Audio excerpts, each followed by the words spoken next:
Hi guys, so we have run the RC10 T and love it, love this thing. It is the first time I've properly run a truck.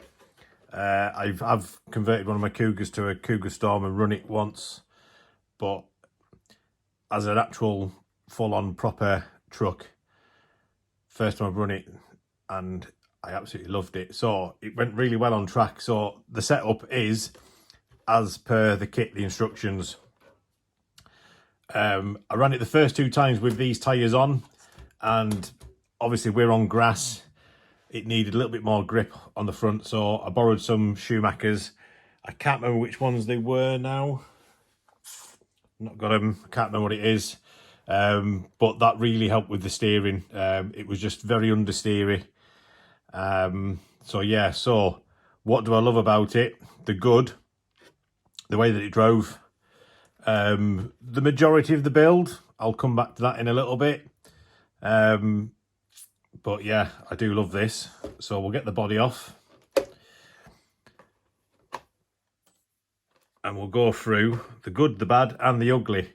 So the big ugly, the bodywork, my paint work.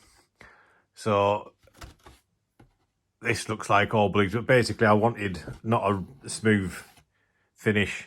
So I just tore up some masking tape to give me some wavy edges, and I could have probably just done it a wavy edge, but just not masking it normally with my paint jobs. But yeah, so the bodywork, it took a few tumbles, but there's no damage to the bodywork. The front is pretty well protected with the bumper because it sits behind the front bumper. So obviously I've changed the battery tray. I can't remember whose one this is, but it's what I ran in my RC10 40th. They just bolt straight in. You do have to, it's one of the screws, I think it's this one, you've got to drill it to a countersink because it's just a normal hole. But yeah, the way it drove, I absolutely loved it. I will need to try and find a body that I can get to fit on this to seal it, because obviously we've running on grass, we've got some of it stuck inside, but it was dry, so I wasn't too concerned about running it. If it was wet, I probably wouldn't have run it. But yeah, electric wise, I've gone with my normal. I've got the Hobby Wing 10.5, Hobby Wing XR10 Pro ESC, Futaba receiver, and the Savox SC 1258. When you build the kit, you don't get a servo saver, so you are going to have to get a servo saver. So I run these X-ray ones. You don't really need a servo saver, just a horn, because obviously you've got a built-in servo saver just up there. But yeah, love this thing. In the UK, we don't really have a lot of truck races, but I know Batley have a couple of truck events. When they do the Batley Classic, the Lakeland Classic, there's round of trucks. So my plan is, once we move back outdoors, because we've had the last race outdoors, we now move indoors on carpet. When we go back outdoors next year, this will be back out, and hopefully I'll get a place at the Lakeland Classic with it, and hopefully they're still doing trucks. But the setup out of the box, this is as the instructions say, and it was fine. I don't know what I could have done to make it any better. It probably could have done with a little bit of weight in the front, to be honest, because it was lifting the front end up, but it went over the jumps brilliantly. So I didn't want to add any just while we were out racing, because it was purely just to give it a run and see how it went. The bad, not a great deal of bads, but they are ones that really could do with being addressed. And the main one is ball races. The price of the kit, it would have been nice to have ball races. When I got this, so a big shout out to the lads at Model Sport. They sorted me out with getting this to me as soon as they could release them. As soon as Associated said, right, that's it, it's released in the UK. Yeah, and I completely forgot to order ball races. So I started the build, no ball races, so I just put it all on hold.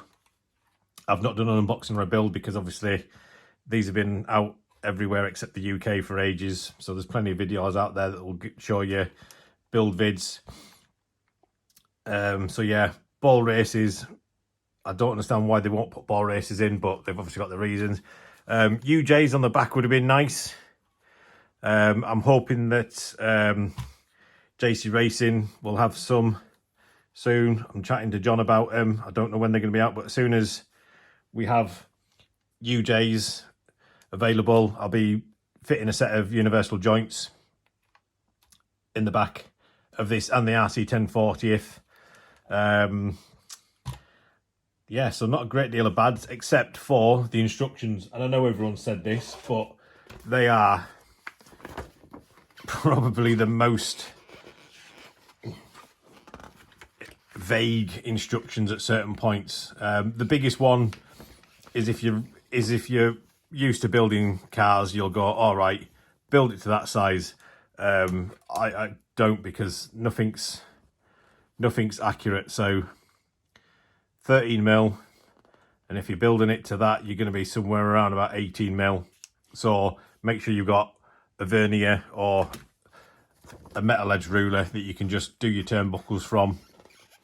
And again, the turnbuckles are quite hard to get on, but we all know that that's the case from the previous ones. They are adjustable, so it's nice to see that they are proper adjustable turnbuckles. My biggest thing in the instructions is building the diff. So where are we at? So building the diff is all fine, and then you come to the end of building the diff and it doesn't tell you how to tighten it, doesn't tell you what you need to do or anything.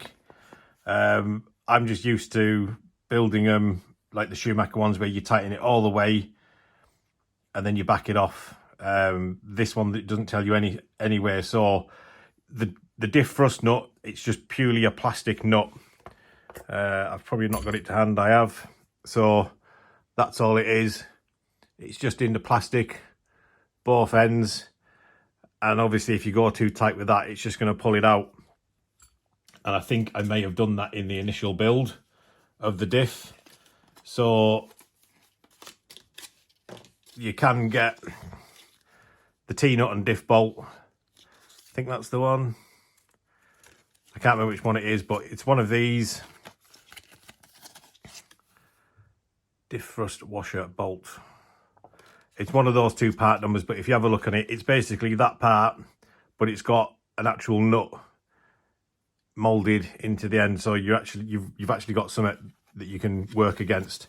And I just did the diff up till it was tight, and then I backed it off, checked it for its operation, locked both sides, got it to the point where I couldn't twist it, and that was it. So it would have been nice to have had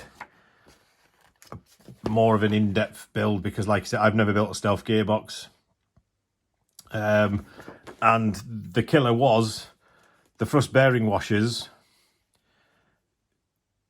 These were in my kit. I put everything out into boxes. When I empty the bags, I check that the bags are empty. There's no little nuts or anything gone in.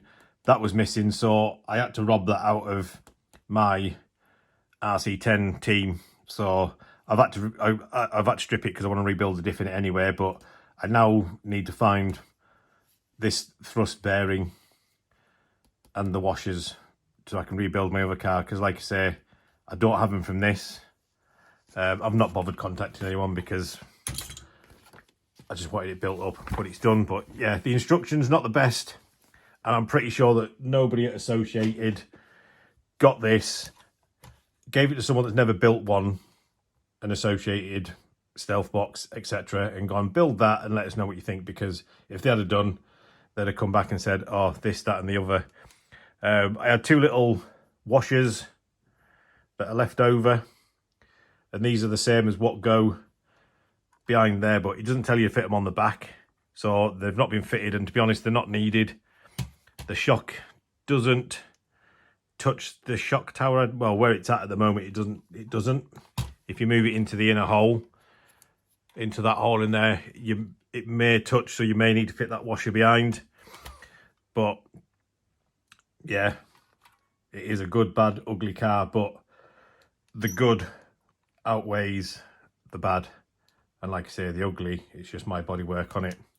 But yeah, I didn't get any running footage, unfortunately. I wanted to stick the GoPro on, film it out on the track, and some idiot forgot to bring his GoPro mount. But yeah, it goes together absolutely brilliantly. I do absolutely love this. The arms, the front arms, right up on the top here, they do look so thin. But when you look at how meaty they are at this point, there is some strength there. And I did have a few offs, a few little crashes, so I've definitely tested it. And that was all good. Oh, the other thing, it doesn't tell you anything about gearing. So I think I put about a 19 tooth pinion on. I thought I'll start with a low pinion because I've no idea how to gear it, and went from there. But that's it. So obviously when this is out next year, I'll be getting some wheels and tyres. So JC Racing do front and rear wheel sets that'll fit. Yeah, tyres just starting to come off, but yeah, it went absolutely well.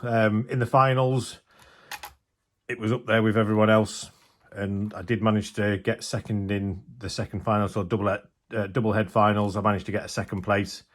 Happy with that for a car that was built out the box, and the suspension is super plush. Love, love, love this thing.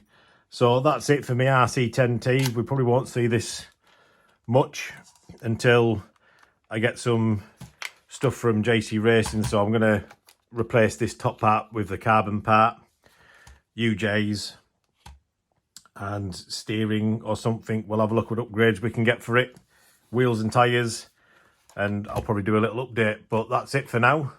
So thanks for watching, take care, and we'll see you soon.